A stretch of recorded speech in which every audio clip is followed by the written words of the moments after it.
What's up, guys? It's MB Boxing. I just finished up watching Dmitry Bivol versus Umar Salamov, and this was a 12-rounder for the WBA Light Heavyweight World Championship.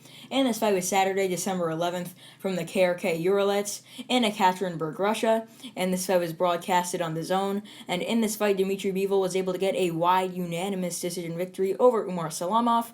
I personally scored the bout 120 to 108 in favor of Dmitry Bivol. I thought he pitched a shutout, whilst the three judges scored the bout 119 to 109, 118 to 109, and 118 to 110, all in favor of Bivol. So Bivol did win this fight pretty handily. There was a couple of rounds later that Salamov could have won, but really just I thought that Bivol edged them. But still, I mean, whether it was a 10 rounds to 2 scorecard for Bivol or a 12 rounds to nothing score in favor of Bivol, those are good scores. I mean, there was only a couple of rounds that could have really been in favor of Umar Salamov, and Bivol boxed beautifully here. He looked excellent. He looked far better than he did against Craig Richards. And, I mean, he looked really sharp. The only round where I thought that he didn't look too great in was round 1 because he was sort of feeling out Salamov, considering he had that height disadvantage and the reach disadvantage and trying to find a way in.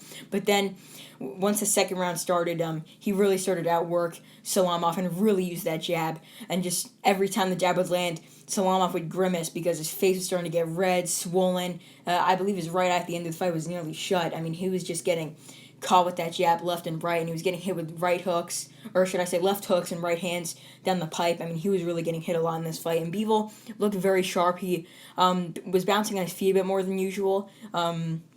For the first part of the fight, he was actually coming forward a bit more. Second part, he was sort of lackadaisical on the back foot. I know that word doesn't really sound like he was doing much, but it was sort of like how he did in the Craig Richards fight, where he knew he was ahead by enough, so he was sort of taking it a bit less,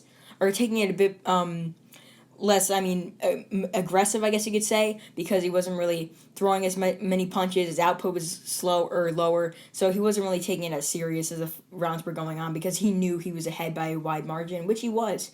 But in the later rounds, Salamov was able to land some nice right hands, but that was it. I mean, he only landed like 2 decent right hands throughout the whole fight. Bivol was able to catch him with an array of punches, almost his whole arsenal. I mean, he was really just dominating this fight. And comment down below how you scored this fight. I presume that those who watch it also have like a similar score to me, like either like 10 to 2, like 118, 110, anywhere from like 119, 109, or 120 to 108.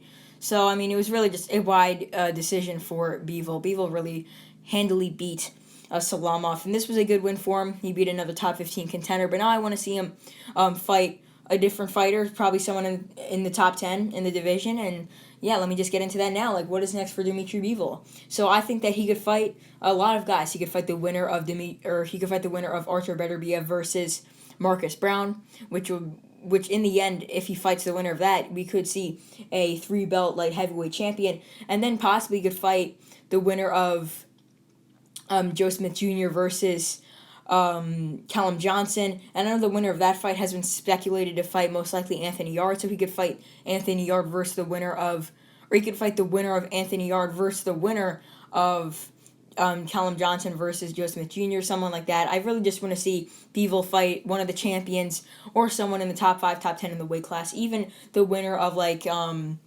Gilberto Ramirez versus Yunieski Gonzalez, and most likely Ramirez will win that fight, so I'd love to see Bivol fight Ramirez. That'd be an interesting fight that I'd be up for 100%.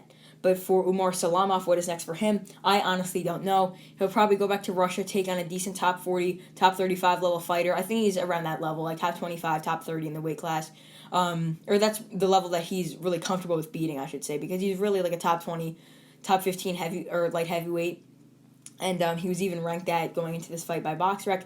So I think he's definitely around that level. I mean, I wouldn't mind seeing him actually fighting like Craig Richards, maybe even Callum Smith, if they feed him to him in the light heavyweight division, considering that Callum Smith is coming off the devastating knockout win over Lenin Castillo. So I would not mind seeing Umar Salamov in a big non-title bout, or not really big in terms of with revenue and stuff like that, but just a big fight for him, like someone in the top 15 in the light heavyweight division, someone like that. Maybe even he could fight someone in Russia, as I mentioned before, like someone like a Sergey Ekimov. I know he already beat Ekimov leading up to this fight, but someone at that level in the weight class. So he has a decent amount of options for him that could be next.